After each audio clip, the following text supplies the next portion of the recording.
What's up everyone, welcome back to the channel, and today I'm going to show you how to use Moneylin's estate planning tools. Let's get straight into it. So Moneylin's estate planning tools provides you with access to estate planning resources and strategies to help you plan for the distribution of your assets.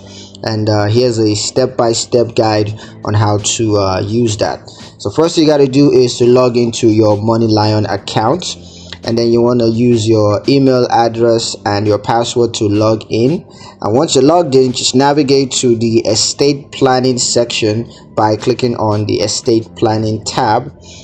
Next you want to click on estate planning tools and then select the tool.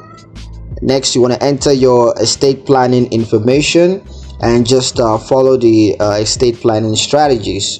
Lastly, you can use the estate planning tools to plan for the distribution of your assets. And yeah, that's pretty much it on how to use Moneylin's estate planning tools. I hope you guys liked the video. Hope you found the information useful enough. If you did, like the video, comment down below, let me know what you thought, share the video with your friends, and subscribe to the channel if you haven't done so already. And I will see you guys in the next one. Peace.